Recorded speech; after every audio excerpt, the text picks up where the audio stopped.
Irish Guy, and is everyone excited for 2023? I mean, unless you're spending this New Year's chained to a radiator in your uncle's flat, I think you'll be okay. But anyway, for this video, I'm going to look through every Premier League team and find you my most boldest shock prediction for your club in 2023. And lads, if I get these right, this video will go viral. I will look like an absolute genius. And I know you can't really tell that because, I mean, look at the state of this. Right, let's go. Arsenal will win the European Super Cup. Okay, I know what you're all thinking.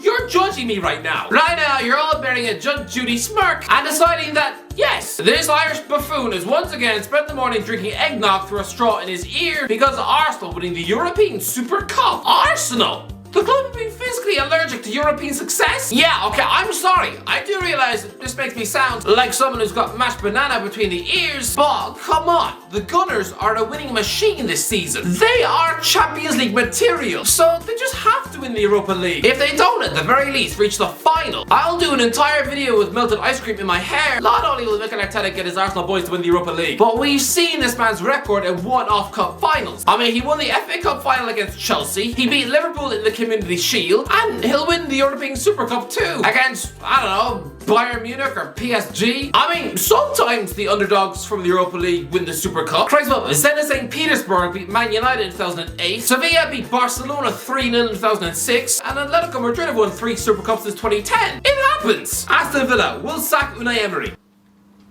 What?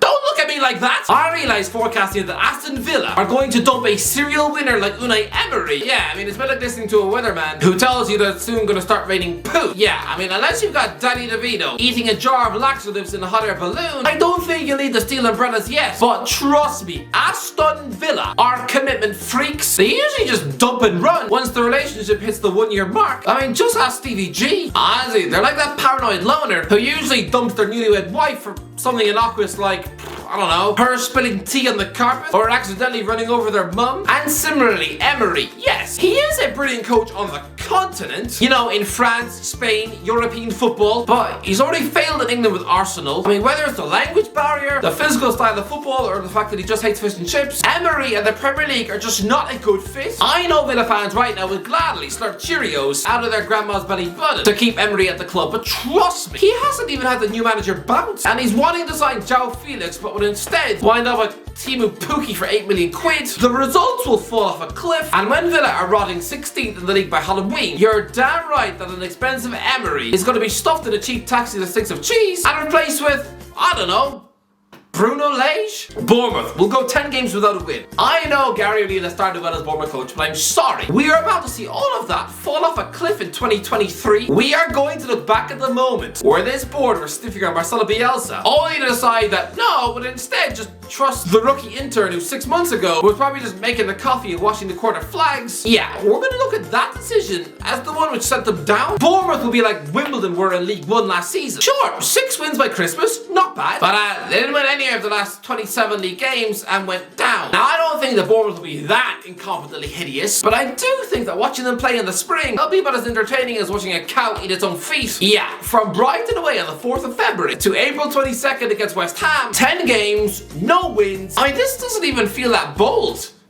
Is it not obvious? By the way, a quick interruption to let you know that this video is sponsored by Surfshark. Now, you've probably heard me talk about Surfshark once, twice, 1,000 times. They're a VPN, and again, no, I'm not talking about Van Persie's nose. Please just stop that. No, it's a virtual private network, and one of the best features about them is that they keep your personal information safe. Just in case some sadistic grandma on the bus is trying to hack into your email account. Lad, you can use Surfshark to change your location on Netflix, so switch it to America, and no longer will you have to be forced to watch, I don't know, Meghan and Harry? Oh no, they probably have it over there too. Listen, you can use Surfshark across as many devices as you like. I mean, it's available on every device you can think of. Android, iOS, I could go on, but we'll be here all week. I mean, it's got even more features, one of them being Alert. This will notify you when your personal information has been leaked online.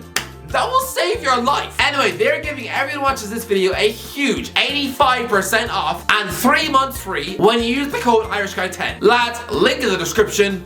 Go now! Brentford will be bottom at Christmas. Oh, yes, right now this sounds ridiculous, right? An unthinkable thought that this fresh Brentford team will be bottom on Christmas Day. But they They will. Lads, this form won't last forever. And yeah, after a summer where Thomas Frank will be forced to sell Ivan Toney and having to replace him with just some awkward beanbag on the cheap like, I don't know, Hozzaloo? Complacency will absolutely turn this Brentford squad into weak toast. Everyone will know the blueprint of how to beat them, and yeah, I'm guessing a panicky board will sack Frank in mid-November, and Brentford will be absolutely bottom of the league by Christmas, with someone left field like David Wagner at the wheel. I mean, remember that creepy Klopp clone? Yeah, he's like Jurgen's version of Stan. Brighton, Danny Welbeck will score a hat-trick. I don't know why I believe this, but it'll definitely be a shock. Danny Welbeck is a striker who doesn't score goals anymore, which is why this hat-trick is going to be utterly weird to watch. A bit like how I broken Andy Johnson woke up to score a hat-trick for Fulham against QPR in 2011, and yeah, the only goals he would score all season long. Or a bit like how Asagi T-Cozy like Aruna Kone bagged 3 for Everton against Sunderland in 2015, or even Josh King doing it for Watford last year. This will be a freak match,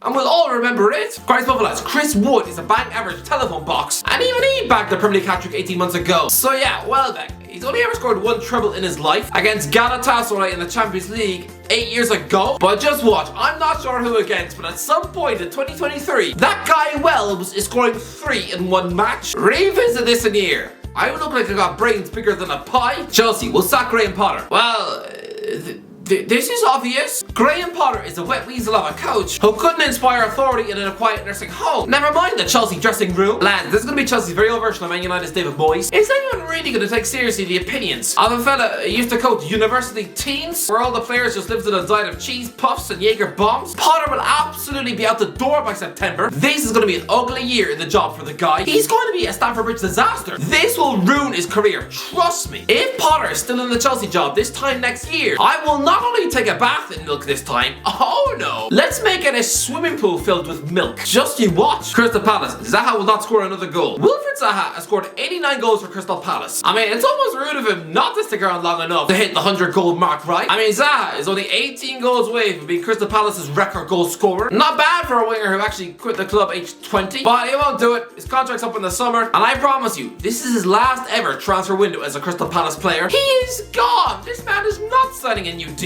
I think, to be honest, he'd probably sooner burn off his face. So yeah, he'll get himself a shock January transfer deadline day move for about 16 million quid to, I don't know, Roma? I mean, lads, he's already had 3 January moves in his career already, and 2 of them were on deadline day. Honestly, lads, Zaha is never scoring another goal for Crystal Palace.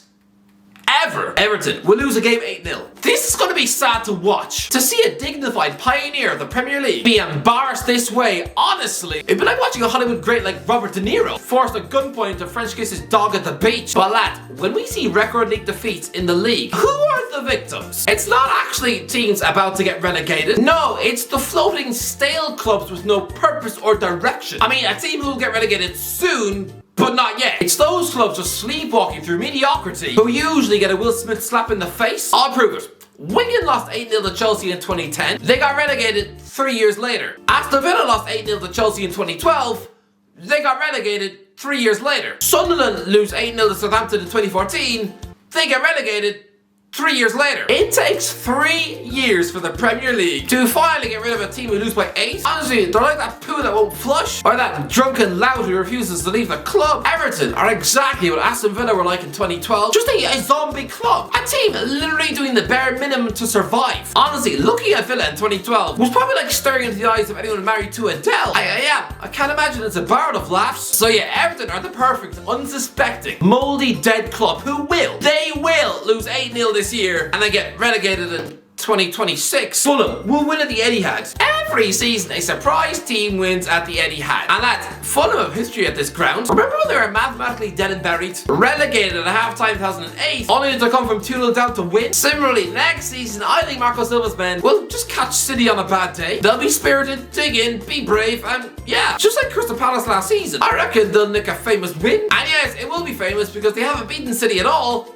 since 2009. Leeds will reach FA Cup final. This seems nutty. Me actually predicting Leeds to do something good. The club will force me to get a weedy violinist tattooed on my foot. Here's the thing though. I'm gonna look like a genius in May. I'm not just plucking Leeds out of thin air like some creepy children's magician who probably has corpses in his fridge. No. Looking at Leeds under Jesse Marsh, they are the ultimate cup team. team. I mean, look at their two 4-3 matches against Bournemouth and Tottenham, or their smash and grab win at Anfield, or them thumping Chelsea at home, or the fact that they keep scoring in the last minute of the game and roared on by a frenetic Ellen Road crowd under the lights. I have a feeling that Leeds, they're going to Wembley. Where, yeah, they'll probably get eaten alive like a handful of egg yolks. But still, lads, I watched Millwall, Cardiff City, Stoke, Wigan, Hull, yes, actual Hull City, under Steve Bruce, compete in FA Cup finals. I've seen Portsmouth do it twice. Me tipping Leeds to do it might seem like utter nonsense. But lads, I'm sorry, Alan Pardew is a man who's coached in 2 FA Cup finals. It's not actually that insane. Leicester, Brendan Rodgers will take international jobs. Some managers just have international job written all over their face. I mean, it's usually the weird, unconventional ones, like Roberto Martinez. I mean, what an insanely weird career. You would think to look at him,